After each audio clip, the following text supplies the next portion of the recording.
Be smart about this, David. Be smart.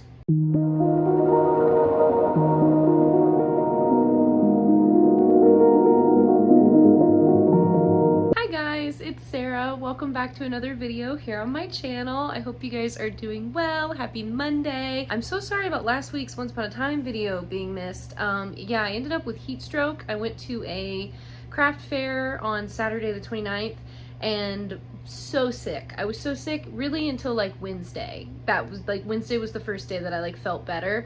The heat index was like 115. It was really bad. I am trying to get ahead on videos, so I've been scripting for like 6 hours today while working with some clay, just trying to get ahead.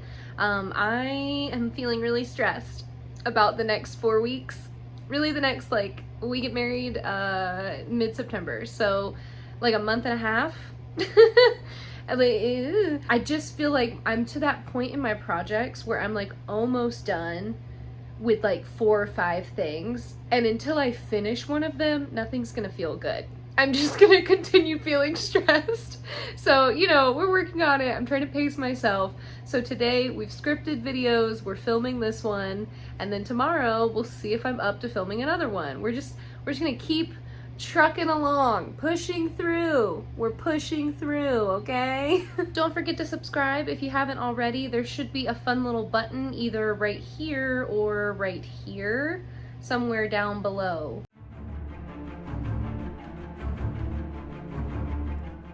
So episode 10, remember this guy?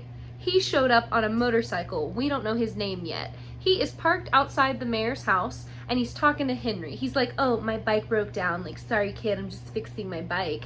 And Henry's like, what are you doing in town? What's in your box? Who are you? When I tell you this man talks so silly, okay, he's in a silly, goofy mood all the time. So he tells Henry like, oh, my box, like, it's a secret. It's here to help me do what I came here to do. And Henry's like, I thought you said like you'd never been here before, like you were just visiting. And he's like, yeah, doesn't mean I don't have something I need to do. See you later, kid. And then he like rides off on his bike that just for some reason broke down in front of the mayor's house. Okay, creepy man, I see you being a creep. Mary Margaret is running off to school early. She's like, there's a science fair. We're making volcanoes. I have to get to class. And she goes running off.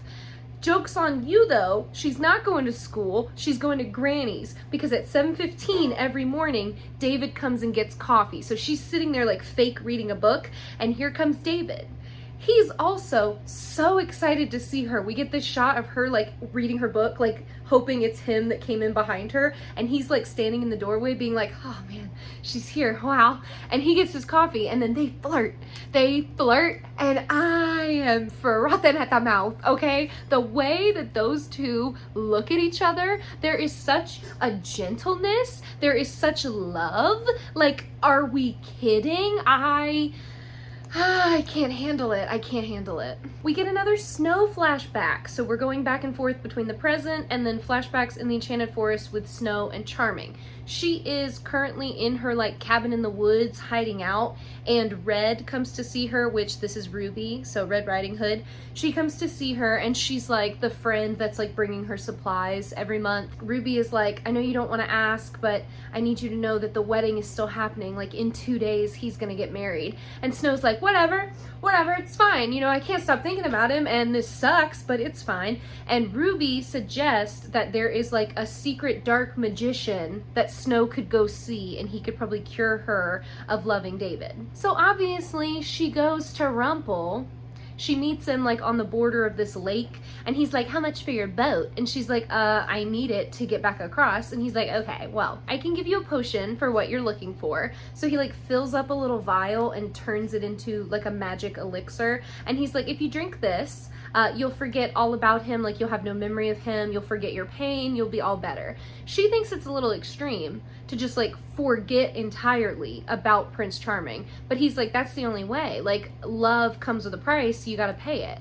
And then he takes some of her hair and he's like, that's what I want in exchange for this. Like, I got all I wanted from you, bye. And he just leaves. In present day, Mary Margaret has a nightmare situation for me. She runs into Catherine shopping with Regina, and in Catherine's grocery cart are freaking pregnancy tests. Nightmare. I want to die. I don't, no, it's bad. It's bad all around. We get a flashback from Charming's point of view. He is like restless in the castle, not wanting to get married. He does not love Abigail. The evil king is like, I know that you're interested in another woman and you're gonna have to forget about her because you made a deal and you owe the kingdom like your loyalty and your honor. So you need to be in this marriage for the long haul so that it works out. And Charming is like, okay, I promise, fake dad. And then he immediately sends a message off to Snow. Mary Margaret is walking through the forest. I don't know why. It's not important. She hears a bird calling and she goes and finds the bird, and it's like a little dove trapped in like a little net situation. So she takes the bird to the animal hospital. Remember who works there? That's right, her love. The vet explains that the bird's fine. It was just an accident, but it will be separated from its flock forever, and it will die alone unless they get it back out, and there's a storm coming. So Mary Margaret's like, I have to go right now. And David's like, let me come with you. This storm's gonna be really bad. I should help you. And she's like, absolutely not. I can do this on my own. And she like rushes out into danger. Regina goes to Emma and is like, I need you to find out about the strange motorcycle man. I wanna know who he is, what he's doing, where he's from, everything. Emma is like, no, it's not illegal to visit a town, Regina. You tried to make it illegal when I did it, but it's not illegal. And Regina is like, he was outside my house this morning, Emma. He was talking to Henry. You're gonna do this because we understand that Henry's more important. So make sure my son is safe. And Emma, of course, agrees because she wants to take care of Henry too. Before Snow can take her potion in the Enchanted Forest and forget all about Charming, the pigeon gets to her and it gives her his note. He is basically like the most romantic boy on the planet, and he's like, I don't want to marry Abigail. Come to me, Snow. Come and tell me that you feel the same way. I can't stop thinking about you, and then we can run away together and we can be together forever and we'll be so happy. Like, please. His voice when he reads this note should be illegal. That's all I'm going to say. Mary Margaret drives out into the middle of the woods with the dove and gets out in the storm to go send it on its way to its flock. Snow is sneaking into the castle. The man that lets her in seems a little suspicious, but he lets her go anyway. She gets into a hallway. Charming is in the hallway, and instead of being like, Charming, I'm here, or following him, she hesitates and her ass gets kidnapped. So she gets thrown into the dungeons, and Grumpy is there. This is how they meet. He makes fun of her for wanting to get out of the cell for someone that she loves because he's in the cell because of somebody that he loved. Basically, there was a girl. She was like everything he wanted and more. He wanted to like make a life for them, so he started working at the diamond mines because remember, that's the whole thing with the dwarves. They mine crystals. So something happened. He got accused of being a thief even though he wasn't, and then they were separated and he was thrown in jail and his girl is gone. He doesn't know where she is. The secret 8th dwarf shows up and it's Stealthy, and he's just like, what's up, Grumpy? I'm gonna get you out of there. And he's like dressed up like a little dwarf ninja. It's so funny. He's in head to toe black, and he like lock picks the lock and gets Grumpy out. And then as Grumpy is leaving with him, Snow is like, Grumpy, I hope you find your love again. And because she's kind and wonderful and everybody loves her, he's like, oh my God, give me the keys. And he breaks her out too, and they go running off together to escape the castle. In the woods, Mary Margaret finds the flock of doves, but before she can let the bird out of the cage, she trips. I think there's like a lightning flash, and we're supposed to believe that this grown woman like jumped and fell backwards. I don't know. She falls down a ravine, y'all. Like, she literally goes tumbling down a hill and is about to like, she falls off the cliff and she's holding on to like a root thing. Where'd the ravine come from? Didn't you know you were near a ravine? What in the world? How did she? It happens so quickly. Anyway, before she can fall, Charming shows up and he's like, grab my hand, and he pulls her up with one arm. Our boy is strong, okay?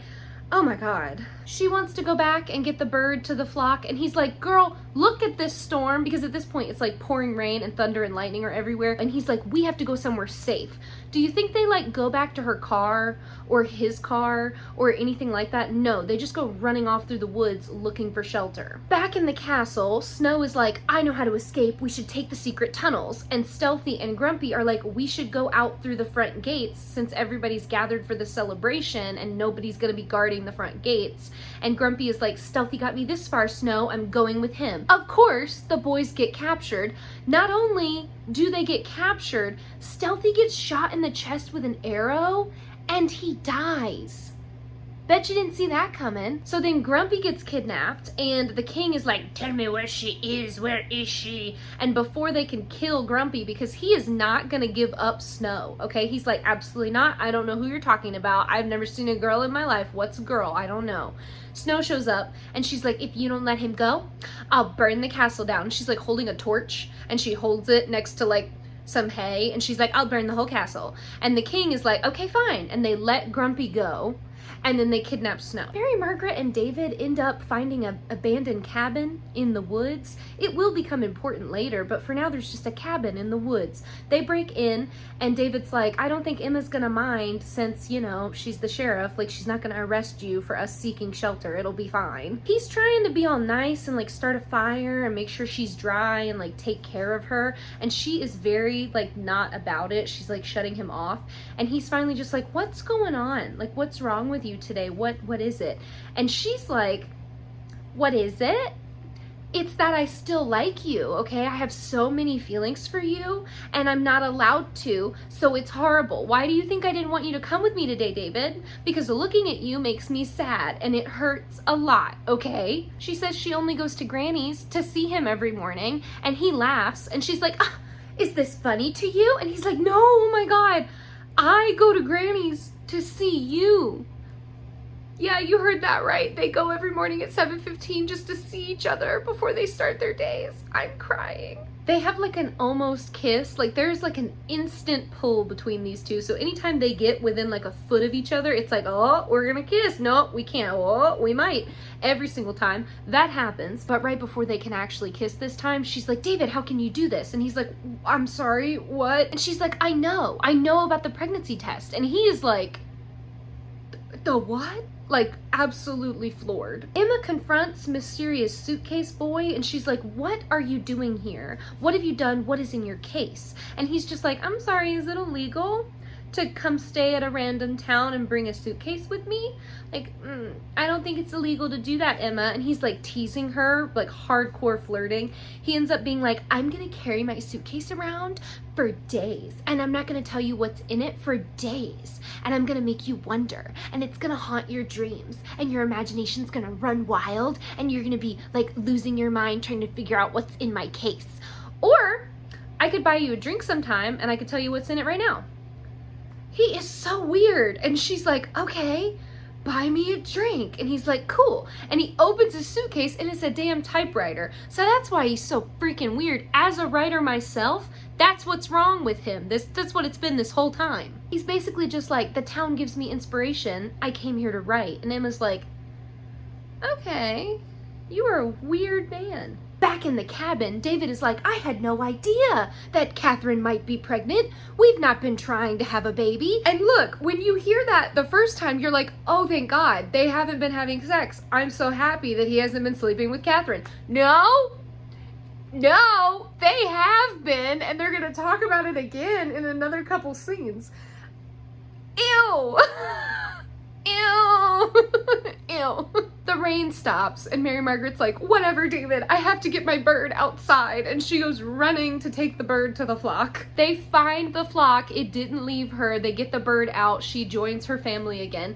They're like watching the bird fly away. And then David like reaches over and takes her hand. And she's like, oh my God, David, it's too painful. Don't touch me. He's like, girl, it's painful for me too. I still have feelings for you. I have like this double life going on where I have fake memories for Catherine and real feelings for you. What's the truth? I don't know anymore. So at this point, they both admit that they can't stop thinking about each other and they like each other so much. But Mary Margaret's like, we're gonna have to because you're married. So we can't do this anymore. I'm out. In the castle, the evil king confronts Snow White and he's like, I know exactly who you are, Snow White.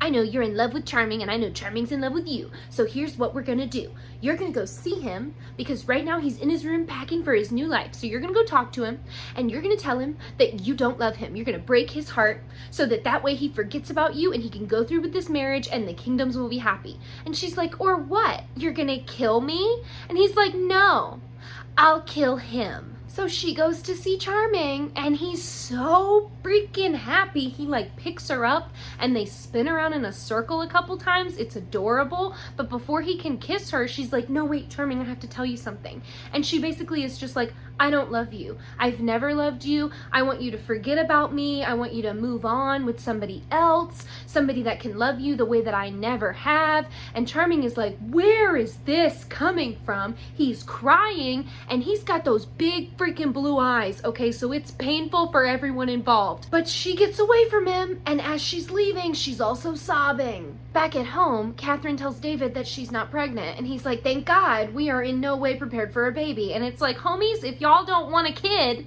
why are you having sex? She says that she wants to go to Hopper to try counseling, and David agrees because he's like, I do want to make this work. At this point, the Mary Margaret and David thing's gonna turn into whiplash for you guys, okay? Because it's gonna be very will they, won't they. The plot twist is they already will because they're married. In the Enchanted Forest, Snow runs into the dwarves. They waited for her outside the castle, and now they've got her, and they're like, you're coming with us, Missy, because we lost our 8th dwarf, so now we've got an opening, and you can come with us. She ends up going with them because she doesn't have anywhere else to go. She's gonna take her potion, and Grumpy is like, whoa, whoa, whoa.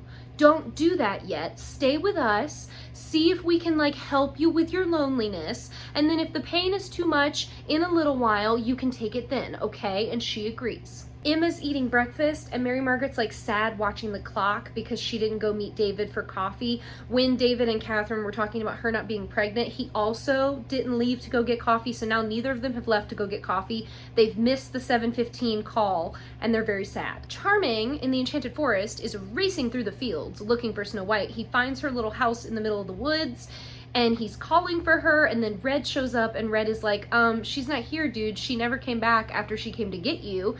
And Charming is like, okay, well then I'll find her. And he goes to like ride off into the sunset. Grumpy comes home to the dwarf's cottage, and he's like, where's Snow White? I have to tell her. I have to tell her the good news. He goes running into the bedroom. He finds Snow White still in bed. She's like laying there looking like a goddess, and she's just like staring out the window, like playing with her hair. And Grumpy is like, Snow, you're not gonna believe it. Charming's not getting married. He called off the wedding. And this bitch goes, who? She took the damn potion, y'all. She has forgotten him. At Granny's, Mary Margaret is getting her coffee, and all of a sudden the door opens, and it's David, okay? So they both still manage to show up at the same time. She rushes out of Granny's, and he follows her down the sidewalk, and they're like, what is going on? Like, I was trying to avoid seeing you. It's 7:45. I came late, hoping that we wouldn't run into each other, but they still both picked the same time to come because they're supposed to be together, okay? It's such a cute scene, okay? This scene is precious. The way he says, this is a problem, lives rent-free in my mind, okay? I think about that moment so often. Anyway, they're close to each other, they're looking at each other, and he just goes, she's not pregnant. And then they just crash into each other and they start making out in the middle of the sidewalk. Do you think a single human sees them? No, the only person is not a human. She's a little monster in a skin suit, okay? Regina, she's watching from her car, and she is livid.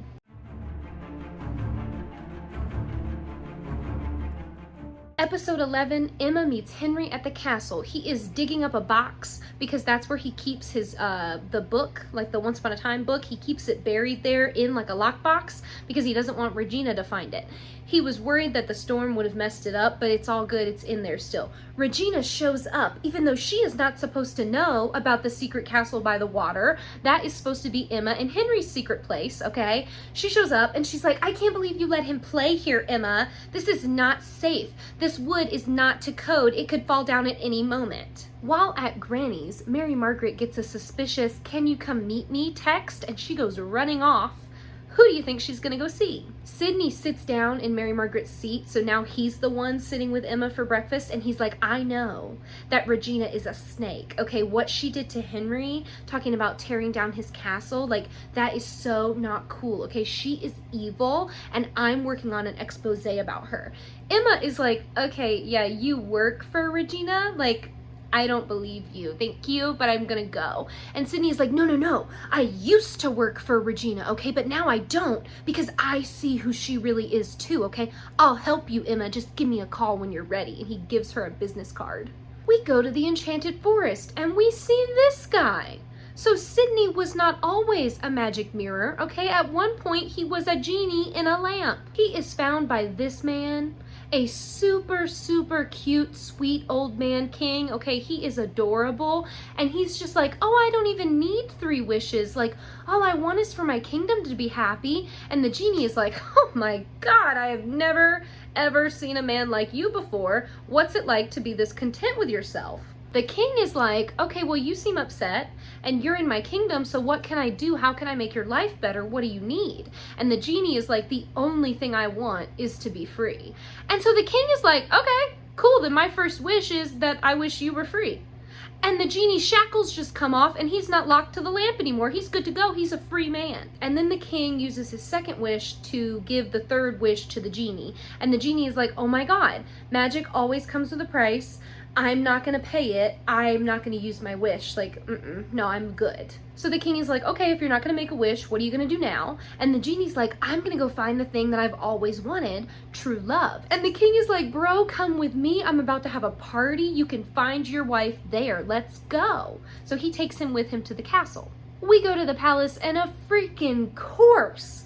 This is Snow's dad, okay? So Snow is there, she gets introduced to the genie, and then Regina is there. And she gets introduced to the genie, and she gives him like a little like, hello. And like extra smiles at him as she walks away, and he is gone. He is on the floor, like deceased. He's all about Regina after that moment. I was not lying when I said Regina was a monster in a skin suit, okay? So in the modern times, she just freaking bulldozes Henry's castle by the ocean.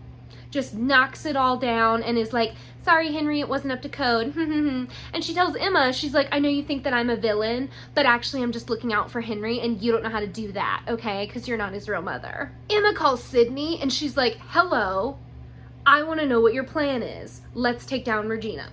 Mary Margaret meets David on the bridge and he's like, girl, you're late. Where have you been? And he takes her hand and they run off down to the creek. And she's like, David, you're freaking me out. Where are we going? And he's like, we're going right here. The wine was getting warm and he set up like a creekside picnic for the two of them. My God, they kiss again here and like they mean so much to me. You guys just don't even know. Look, he should break up with Catherine. That should have been done with. Yes, okay, but they're married already. So this is not real, this is fake. This is real. And when you find out what's going on with Catherine too, you're gonna be even more upset, okay? Because it gets bad for all 3 of them. Sydney meets with Emma, and he's like, here's the dirt I have on Regina. There's $50K missing from the mayor's office budget. And Emma's like, okay, what'd she spend it on? She's allowed to spend the money. And Sydney's like, I don't know. That's what we have to find out. This is the thing that's going to break her. Emma's like, if you hate her so much, how did you ever get roped into working with her? And Sydney is like, well, once upon a time, I thought she was someone else. Back in the Enchanted Forest, the king is having his birthday party and he gives this big long speech about how he doesn't need any presents because Snow, his amazing, wonderful daughter, is like the most perfect present of all. And he brings her up on stage and he's just like, every time I look at you, I see your beautiful mother and I'm so sad that we lost her. And I'm reminded that you, just like her, are the fairest of them all. That's right, Regina is listening. She's in the room because it's a birthday party. So she's like, oh, that sucks. I'm not as hot as his first wife. I'm not even as hot as his daughter, apparently. And she leaves. And when she goes outside, Sydney, the genie, he follows her. And she's like, nobody ever notices when I leave the party. And he's like, I noticed. I see you. So she opens up to him and she's like, the king is never gonna love me the way he loved his first wife. Like, I'm never gonna make him happy enough no matter what I do. And he's just never gonna see me the same way. And then the genie gives her a mirror. And he's like, with this, you'll always be able to see yourself the way that I see you. And she's like, how do you see me? And he's like, as the fairest of the land. Wow, okay. Sydney and Emma find that the records for the $50K money transfer are missing, which is very suspicious. They should be public record. People should be able to find out where they went. Mary Margaret is home with them when they're having this little discussion and they figure this out. And she says that sometimes you have to do bad things as long as you have good reasons, because Emma is trying to avoid like being a criminal. To get dirt on Regina, she wants to like do it by the book, and Sydney's like, we have to play her game, okay? We have to stoop to her level and do everything she would do. And Emma is like, I don't want to do it that way. I think we can do it the normal way and behave ourselves. So then Emma and Sydney go to Regina and they're like, where are the records for the $50K money transfer? And Regina is like, the records, I don't remember, but I guess if they're missing, I probably check them out, because I do that sometimes. You know, I like to like review my records, and if I checked them out about 3 weeks ago when the transfer went through, that would mean that they burned in the fire. Sorry, Emma, I guess they're gone. And Emma like leans forward on the desk. She like does the thing where she like plants her hands and like leans in. And Regina, the look that Regina gives her, she's literally just like, I can't. Oh, she would just be ponytail snatched so fast. Okay, I'd be clocking her in the face. Emma somehow keeps her composure and is just like, thank you for your help, Regina. And they leave, and it turns out that when Emma planted her hands and leaned forward on the table, she put a bug under the desk. In the king's castle, back in the enchanted forest, he brings in the genie, and he's like, Genie, my wife's heart has been taken by another man. And the genie is like, who would do such a thing? And the king is like, I don't know his name. I read my wife's diary and I found out that somebody gave her a mirror. They gave her a gift and it was a mirror, and now she's in love with that person. I need you to figure out who it is. And the genie's like, yeah, I think maybe I could manage that one. No problem. Using the bug that Emma planted, Sydney catches a phone call with Regina, and the phone call is basically just like, come meet me tonight in the woods and we'll do the transfer. It'll all be in cash, like just like you asked for. So Emma is like, oh my God, yes, this is so suspicious. We will follow her and we will figure out who she's meeting and we'll understand the deal. Perfect. So they get in the car and they go after Regina. But something is wrong with Emma's brakes and they crash the freaking car. Sydney is like, someone tampered with the brakes. I bet it was Regina. I bet she found the bug that you planted and she figured out what we were gonna do, so she's stopping us. They go rushing off because Emma's like, she freaking threatened my life. Like, I'm going to kill her myself with my bare hands. And she goes running off into the woods to find Regina, but instead, they find Mr. Gold, and he's like, Regina was meeting with me. And he has a suitcase, and he's got a suitcase, you know, probably with the money in it. And he's just like, we had a business deal. She bought some land from me and she was giving me the rest of the payment.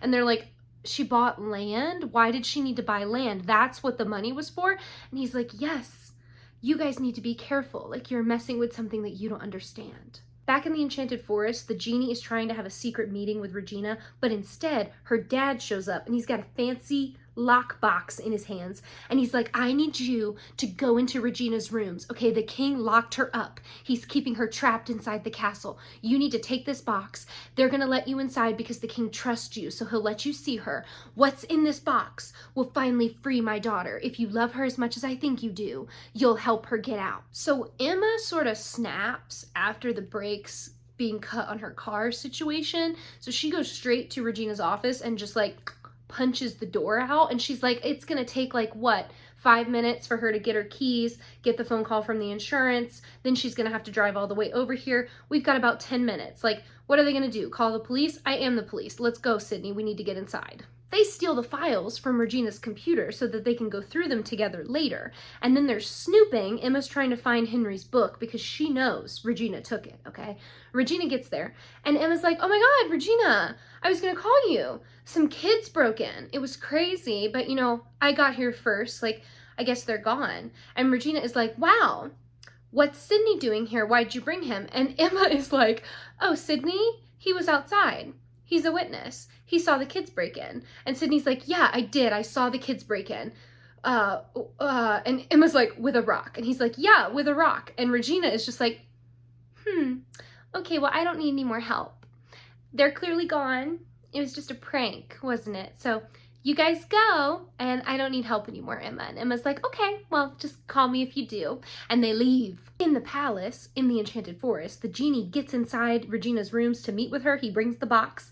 They hug when she sees him. Like, she is so excited. She's like, my love, I love you so much. Like, it grows for you every day, how I feel about you. Like, I've missed you. I wish we could be together. And he's like, I guess we can, maybe. I brought you something from your dad. He said it would help you. They open the box, and it's a viper from the genie's homeland. So he recognizes it, and he's like, that snake can kill a fully grown man with like one bite. And she's like, exactly. It's the only way out. Like, I'm never going to be happy with the king, and we're never going to be able to be together. So I'm going to have to do what I have to do. And she goes to like stick her hand in the box and let the snake bite her. And he's like, no, what if there was another way? What if I killed the king for you? And she's like, oh, you would do that for me? And he's like, yes, I would do anything for you. So that's what really happened to the king. Henry is in Granny's, like frantically writing down all of the stories from his book because he's so afraid of like forgetting any of them. The man shows up. I almost said his name to you guys. You don't know it yet. The man shows up and he's just like, what are you doing, Henry? You're writing? I'm a writer. I write to Henry. But he's evasive enough and weird enough that Henry's like, I think it's strange that you want to know so much about my book. Like, do you have a reason? Do you have a reason for wanting to know so much? Scary, weird motorcycle man. And then the man leaves because he's like, this kid is too smart, and he runs. Emma and Sydney go through the stolen files and figure out that Regina is building something, like maybe a second home. It's huge. It's like this big secret hidden property that she's working on. Emma's nervous to go through with it, but Sydney is like, no, this is what we need to do. Like, I'm doing it whether you want to help me or not, because the town deserves to know the truth. Then he shows Emma pictures that Regina had him take of Emma and Henry, which we knew that Sydney was doing that. We knew he was like following them. So this proves that she knew about the castle by the water 3 weeks ago when everything happened. So she's been planning this the whole time. She just waited until it was the right moment to like drive the knife into Henry and Emma and hurt them even more. Emma and Sydney go to a council meeting and they make a big scene about how Regina is hiding things and she's secretly building a second home in the woods. And Regina is like, I am building something. I'm actually building a new castle for my son and all the children of Storybrooke so that they have somewhere special to play. Okay, that's what I'm doing, Emma. Emma is mortified. It's very embarrassing. The whole room is like whispering about how stupid she was, like mortifying, okay? I have a friend who this would just like, she would never recover if this happened to her. Like, this would actually be like her 13th reason to just move across the country and never come back. I would never see her again if this happened to her. Regina does say, though, that she took inspiration from one of Henry's books regarding the castle design, implying that she does have the book. Mom, disclaimer, I know you watch my videos, don't listen to this part, okay? The genie takes the snake into the king's bedroom. He lets it out of the box. It slithers up the bed underneath the covers. Then it pops out and bites him in the neck on both sides because that's right, the snake has 2 heads. Nightmare fuel. No. While the king is dying, he tells him the truth and he's like, I'm the one that was in love with Regina, you fool. I'm going to marry her. She's going to be with me now. And also, I'm sorry, please forgive me. The king takes his hand and uses his like dying breaths to be like, you were right. I never should have made a wish. And then he dies. Mr. Gold is like, wow, Emma, that was an embarrassing display back there. If you'd like help in the future actually getting to Regina and winning, I can help you. And Emma is like, no, I don't trust you anymore. You literally tried to light me on fire just so I could become sheriff. So Emma goes to Regina and is like, I know you cut the brakes on my car. Like, I know this was you. And Regina is like, the brakes on your car? Are you delusional? And then this is enough reason for Regina to be like, you know, Emma, I think you might be crazy. I think you might be a little unhinged. And I don't think I want you around my son anymore. I'm sorry, but you can only see Henry now when I say you can. I hope you guys can hear the ice cream truck, and I hope it adds a little bit of like chaotic ambiance. Emma goes to Henry and tells him that she messed up and something happened, and so they're not going to be able to see each other for a little while. He's upset, but he's like, it's okay, we'll fix it. Like, I understand you were just doing what you thought you had to do. She also tells him she's going to be looking for his book, but he's pretty certain that it's gone forever. We cut to someone breaking into Henry's secret book box. It's freaking the mystery motorcycle man. He took the book. Sydney and Emma get together for a drink at Granny's, and they decide that they're in this together and they're gonna keep trying to beat Regina. Back in the Enchanted Forest, the genie goes to Regina and he's like, the king is dead. We can be together. I'm so excited. And he's like so ready for them to just like get married that night. And Regina is like, oh my God, you haven't heard what happened. And she says that because the snake was from his country, they know it was him that killed the king, and he's gonna be executed if he's caught. So she's like, don't worry, I packed a bag for you. I'm gonna get you out of the castle. Like, we're gonna get you away to safety, but we're never gonna be able to be together. Like, I'm so sorry. And he is a smart, smart man. So he's like, the viper from my country. That's the snake you picked. That's so interesting. It's almost like you planned this whole thing, you freaking evil queen. He's like, I can't believe you did this. You lied to me. You said you loved me. She starts to cry, but she turns into like her evil queen voice. So she's crying, but the evil queen voice is coming out of her mouth instead of the nice Regina voice. She admits to everything and is like, be glad I'm at least letting you run away. But he's like, no, I'm not leaving you. I want to be with you. So he is an idiot and uses his final wish to wish for always being by her side and looking upon her face forever and never being parted from her. And you guessed it, that's how he ends up in the mirror. We go back to Regina's office. Sydney is there, and it turns out that they have been working together the entire time. He had a freaking recorder when he was with Emma, and so when he was like, you and me, we're gonna work together at Granny's just like a few scenes ago, he was recording it. Also, he's the one that cut her brakes. The man's unhinged. He was in the car with her. He did it so that she would trust him and they could turn on Regina together. No!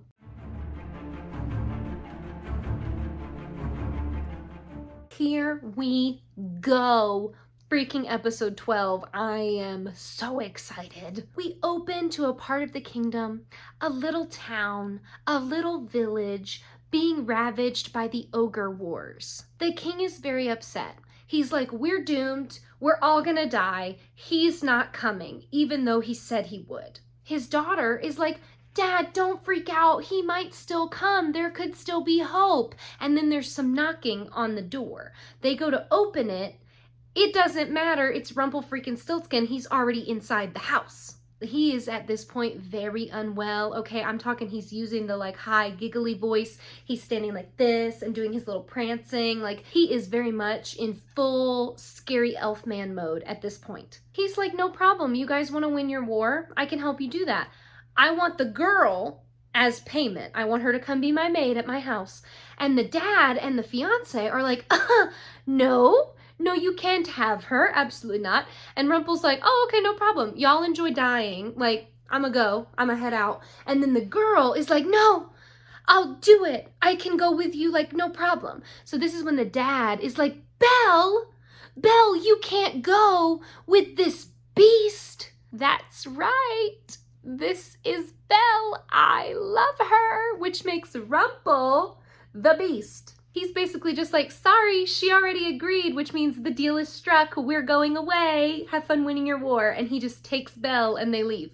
Mr. Gold goes to see the town florist, which is Mr. French. That's Belle's dad. He basically is like, you don't have my money. I'm taking your van. And he just takes the van with all of the flowers still in the van. And French is like, how am I going to get you your money if you take my van and my supplies? And Mr. Gold's like, I don't know, why don't you take it up with my driver? And then the driver tries to run French over because Gold is basically a mob boss. And this is happening in broad freaking daylight in the middle of the town. Okay, they're just on a town square road. Gold walks away from this as if it's no big deal, just a casual Wednesday afternoon for him. Regina is there and she's like, Gold, I need to talk to you. And he's like, oh, I don't need to talk to you though. So no, I don't feel like it right now. I don't have time. And he just goes around her and leaves. I love the way that they are mean to each other. Chef's kiss. Mary Margaret and David are having secret coffee time together at Granny's, okay? They're sitting like on opposite sides of two different tables, but they're facing each other. So they're reading the same book. They're having like secret couple book club, and then they're drinking their coffees. Ruby is obviously like, if y'all want to sit together, like I could move the tables together. And they're like, oh my God, we're not here together, Ruby. No, we don't want to sit together. We're fine where we are, Ruby, okay? And she's like, damn, okay, sorry I asked. Emma comes to see Mary Margaret, and Mary Margaret is like, Henry's doing fine at school. You know, he misses you, but he's fine. She also says that Emma and Henry are gonna be okay because when two people love each other and they're supposed to be in each other's lives, they'll find a way. And David has the nerve to like bite his thumb. He's like hiding his face, but he's just kind of like, he's so attractive. Oh my God, it's actually angry. It actually makes me angry how attracted to this man I am. He is a golden retriever. He is a golden retriever in human skin. No, I should not like him as much as I do, but oh my God, I do. Ashley shows up. Y'all remember her, Cinderella? She's doing fine. She had the baby, but she is struggling a little because she's been home alone a lot with the baby since Sean is working so much. So they don't get to see each other very often anymore, and that's making her kind of sad. Ruby is like, okay, well, we need to figure out who you can leave the baby with tonight because it's Valentine's Day and we're gonna have a girls' night. We're all gonna go out. Mary Margaret, you're coming too because you're single. David is like, but he can't say anything because he's still married. Emma gets a call from the station and she has to run off. We cut to Mr. Gold like sneaking into his house. The door's been broken into, so he's like, somebody stole stuff from me. He goes inside. Emma jumps up behind him with a gun and is like, your neighbors saw the open door and they called me. What's going on? Mr. Gold is like, it appears I've been robbed. And Emma's like, it's funny how that keeps happening to you.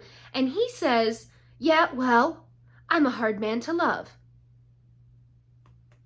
That doesn't really fit what she said to you, Gold, but okay, thank you for sharing. We cut to Rumple in the Enchanted Forest, sweeping into the estate, which he calls his dark castle because he's an emo man, all right? If there's one thing about him, it's that he's an emo man. He's in his gorgeous crocodile suit. I freaking love his costumes. They're always metallic, like incredible. And Belle is in her beautiful gold gown. He's like, let me take you to your room. And he takes her to the dungeon and throws her inside. Later, he has her bringing him his food, and he says, this is what you're gonna do for me, okay? You're gonna bring me my meals, you're gonna clean my house and keep it tidy, I don't want any dust, you're gonna clean my clothes. And she's like, yes, yeah, absolutely, to all of those things. And then he says, and also, you're gonna skin the children that I hunt for their pelts. And she drops the cup she's holding.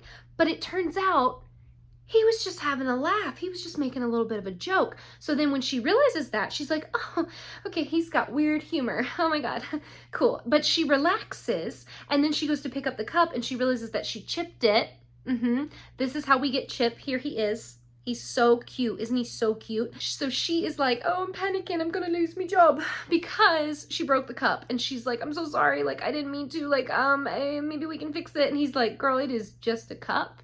Calm down. So he's not a violent man is what she's learning. Back in the present, Mr. Gold is like, Emma, I can handle this. You can go. I don't need help with a robbery. It's no big deal. And she's like, yeah, no, I have to report it. Like, what's going on? What happened? What did they take? He blames it on Mr. French, and he's like, we got into an altercation. I took something from him. It looks like he just came and returned the favor. She's like, okay, well, I'll just go get Mr. French then, and we can get your stuff back. Then he's like, yeah, okay.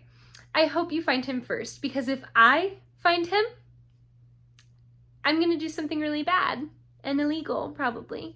And he's so scary. And Emma's just like, don't do that. And he's like, okay, Find him first then, because otherwise I'm taking this cane and I'm whacking him upside the head with it multiple times. Back in the enchanted forest, Belle is now in her pretty blue gown, okay, to show us that some time has passed. She's cleaning in the main room while Rumple spins his straw into gold, and she asks him, she's like, why do you spin so much? Like, you have so much gold, you have so much money, like, you don't need any more, why do you keep doing it? And he says, oh, well, I like to watch the wheel, it helps me forget. And she's like, forget what? And he goes, I guess it worked. And then they laugh and he looks at her and she's like giggling and he's just like, oh my God, she's so cute. Like, I made her laugh. I did that. That was me. I made a joke and she laughed at me. She's up on a ladder trying to open the curtains and he's like, why are you doing that? And she's like, because it's almost spring and we need to let the light in. What did you do? Nail the curtains to the wall? And he's like, yeah, I did. Like I said, if there's one thing about this man, it's that he's gonna be emo. Any chance he gets, he's gonna pick the emo option. So she rips the curtains, and of course she falls, and he just happens to be standing below her now, so he catches her, and he's holding her in his arms, and they're looking at each other, and she's like, oh my God, thank you so much. And he's like, oh my God, and he like throws her down, and he's like, no problem, it's fine, don't look at me. And she goes, I'll put the curtains back up, like, I'm sorry, I didn't mean to like rip them down like that. And he's like, no, don't worry about it. I'll get used to it. And he like walks away and she's looking at him while he walks away and she's like, okay, girl, be so for real right now. You are so into him. You are so into him. And you know what? So am I. Emma found all the stuff that Mr. French stole in a day and she brings it to Rumple and she's like, I'm the best at my job. You can say it. You can go ahead and say it. He surveys the stuff and he's like, yeah, you didn't even bring me the most important thing, you freaking idiot. You didn't do anything. So he's pissed and he's like, I'm gonna go after him for real now because clearly you're incompetent. Back in that same day in the Enchanted Forest, or at least we can assume it is because they are wearing very similar, if not the exact same clothing items, Belle tells Rumple that she thinks he brought her to work for him because he's lonely, just like any man would be in a castle all alone. And Rumple is like, but I'm not a man, because remember, crocodile, okay? Looking a little funky. She changes the subject a little bit and she's like, I found like children's clothes upstairs. What was that for? Like, were those yours or did you have a son and now you don't have a son anymore? And he says, yeah, that's what happened. I had a son and I lost him, just like I lost his mother. And Belle is like, okay, so you were a man. What happened? He doesn't want to tell her, and she's like, look, if I'm never gonna know anybody else, like, I would at least like to get to know you a little bit. And he's like, maybe you just want to get to know me because you want to learn the monster's weaknesses. And she's like, okay, you're not a monster. Also, you're not as ugly as you think you are. Like, isn't that why you keep the mirrors covered? Like, you're not that ugly, dude. There's a knock at the door, and so thankfully he gets to leave. It's Gaston, and he's like, Rumpelstiltskin, you took my bride from me! And Rumple straight up turns him into a rose. Just without hesitation, just poof, Gaston turns into smoke, and then when the smoke clears, he's a rose. And he picks up the rose, he hides it behind his back, he goes back inside. Belle is like, who was at the door? What just happened? And Rumple is like, it was just a lady selling flowers. For you, if you'll have it. And he gives her the Gaston rose. And you know what she does? She freaking trims it and just puts it in a glass vase. What did she do? Did she cut off his legs? Like, after reading ACOTAR and what happens to that poor wolf shifter, no. He asks why she even volunteered to come stay with him, and she says it's because she's always wanted to be a hero, and it's really hard for women in the Enchanted Forest to be heroes. All the heroes are men, and she was sick of it, so she was like, if I do the heroic thing, maybe that'll make me a hero, and that's what I wanted to do. She's pretty content with what she did. The only thing is that she did want to travel. So she's like, I kind of hoped I would get to see the land, but you know, as long as my family and my friends are taken care of, I'm fine. She also doesn't miss Gaston because it was an arranged marriage and she didn't love him. So I guess she doesn't care that she like cut him off at the ankles when she trimmed the rose. She says she believes that love is layered and complex, and that's what she wants out of a relationship. She asks again about his son and what happened to him, and Rumple is like, I'll make you a deal. If you go to town and you get me some straw, I'll tell you my story when you get back. And Belle is like, you're gonna let me leave the castle? Like, you trust me to come back? And Rumple's like, no, I don't think I'm ever gonna see you again, girl. Mary Margaret, Ashley, and Ruby go out to party for girls' night. Ruby's the only one having fun though, because Ashley is in a real relationship and she doesn't want to flirt with anybody that's not Sean.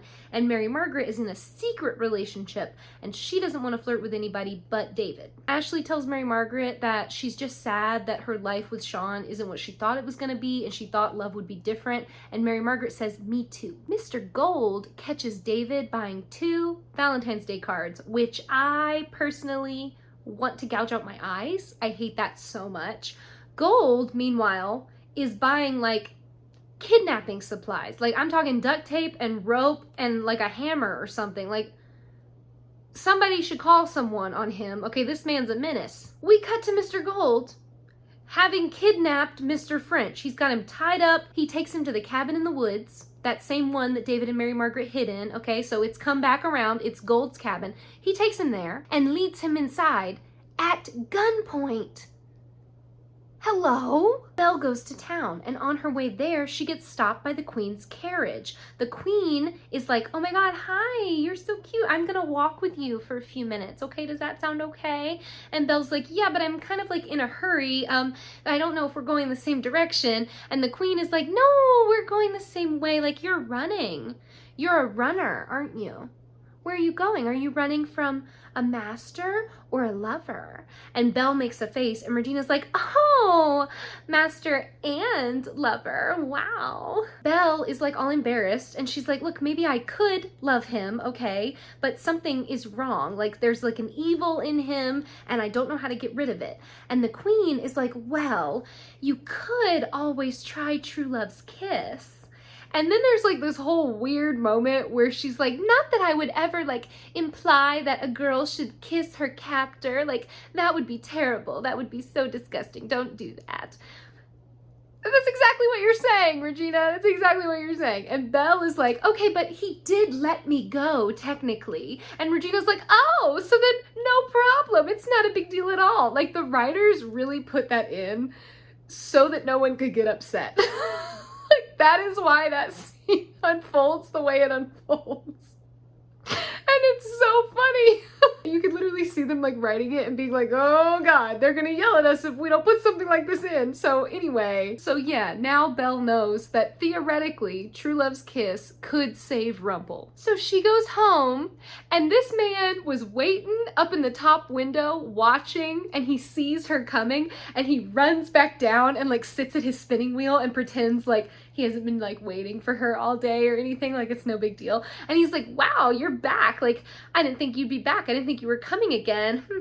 And she's like, okay, don't lie. You're happy that I'm here. And he goes, well, I'm not unhappy. And it's just so cute. They're so cute. They're so cute together. Oh my God. He does technically have to tell her about Balefire now, but he doesn't have to like be specific because he didn't tell her how much he was going to tell her.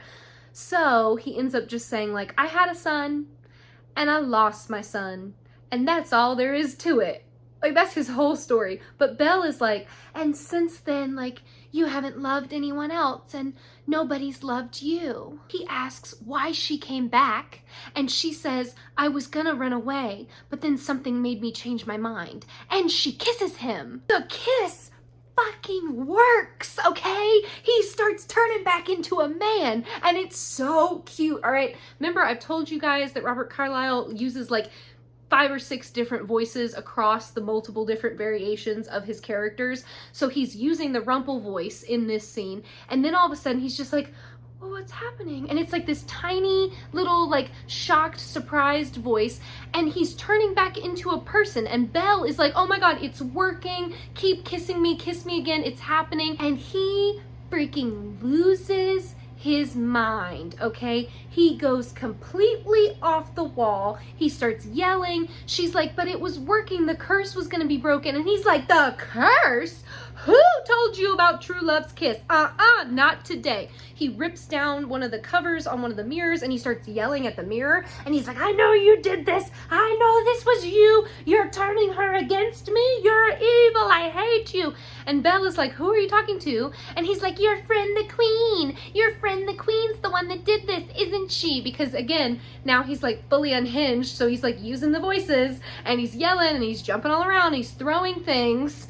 So he is a violent man. We were wrong the first time to think that he wasn't. He thinks that Belle must have been working against him the whole time because he's like, there's no way you actually love me. Even though, my man, you should know this.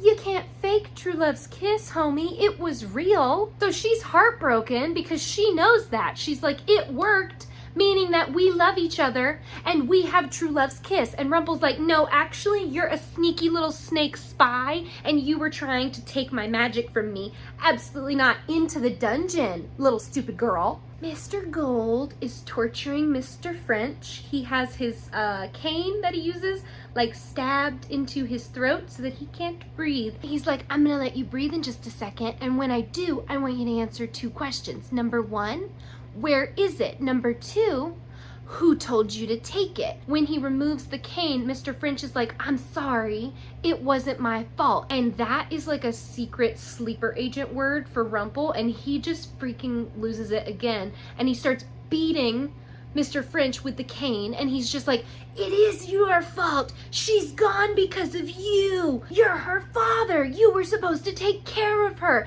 It's not my fault. You turned your back on her. You left her, and that's what happened. It's not my fault. And he's just beating Mr. French, and Mr. French is just screaming the entire time. Back in the dark castle, after Rumple has locked Belle into the dungeon, he destroys the entire room in a fit of rage. Emma shows up and stops Mr. Gold from killing Mr. French because he was definitely going to do that. Rumple breaks the whole tea set in the castle, but he can't break the chipped teacup, so he keeps that one. At girls' night, Sean shows up to see Ashley and he's like, I'm on my break at work, honey. I had to see you. Also, I had to ask you a question. And he freaking proposes on Valentine's Day. It hurts Mary Margaret though because she's happy for Ashley, but she's also really sad because that's never gonna happen for her and David. On her way home, she runs into David and he gives her a Valentine's Day card. I bet you can see where this is going. That's right, it's the wrong one. And he gives her the one for Catherine. So he is mortified.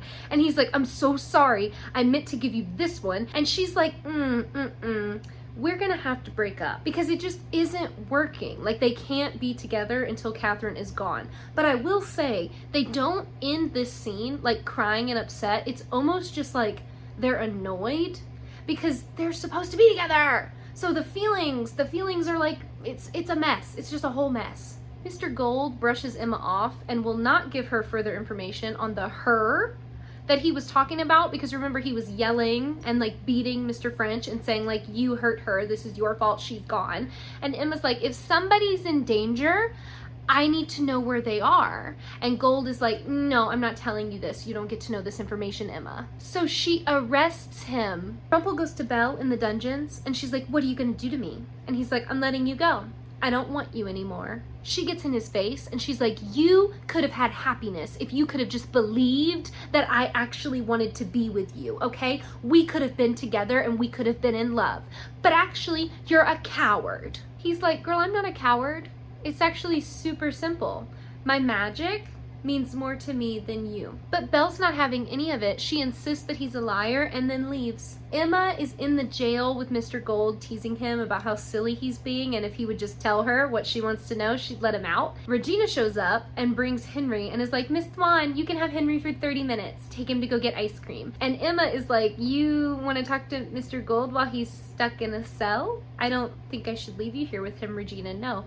And Regina's like, 29 minutes? Do you want to see Henry or not? So Emma obviously takes Henry and they run off to go get ice cream, and Regina confronts Gold. He's figured out that Regina is the reason why Mr. French knew what to take, and he's like, I'll make a deal with you if you give me what I want. She's like, okay, I will. I have what you're looking for, but I want you to tell me what your name is. And he's like, my name is Mr. Gold. And she's like, your real name? And he's like, since the day I arrived in this world, my name has been Mr. Gold. And she's like, okay, what about in other worlds? And he's like, Regina, I don't know what you're talking about. She's like, if you don't tell me what I want to know, I'm not giving it back to you. And he goes, My name is Rumpelstiltskin. So he did know this whole time. She gives him the cup, like just passes it to him through the bars, and he's like, thank you, Your Majesty. Before she leaves, he's like, don't forget that I'm gonna be out of jail soon, and nothing between us changes. Back in the Enchanted Forest, Regina wants to make a deal with Rumpel, but he's not having any of it because he's still upset about Belle, so he's not making any deals right now. She's like, oh my god, Belle, oh, I'm so sorry about all of that. Like, that was a misunderstanding. I hope you know I didn't have anything to do with that tragedy. He's like, what tragedy? And she says that when Belle got back to her dad, her fiance had gone missing, and nobody wanted anything to do with her because she'd worked with Mr. Gold and been in his house, so they all thought she was evil. So the dad locked her in a tower, and clerics and healers came to her and tried to cleanse her with fire, and she was so miserable that she jumped out of the window and jumped off the tower. She's dead. Obviously, he kicks Regina out, and then he just holds the teacup and cries. Are y'all ready for this? You're not. Regina goes to the hospital, okay, in Storybrooke. She goes into like a secret part of the hospital, secret room. She goes down some stairs. She gives the nurse down there a rose and is like, I know you work so hard. Has anybody come to see her? And the nurse is like, no, not today. Regina then goes down a hallway and opens a little one of like little peephole doors. She opens that, she looks inside, and Belle is locked up in the asylum. I hope you guys enjoyed this week's Unhinged bedtime story. If you did, leave me a comment down below. Let me know what you're doing this week. If you are not yet subscribed to the channel, don't forget to do so, just so you don't miss any updates from me. I'm here on Mondays talking about Once Upon a Time, and Fridays talking about the Vampire Diaries. I hope you guys are doing so well, and I will see you so soon. Have a good one. Bye!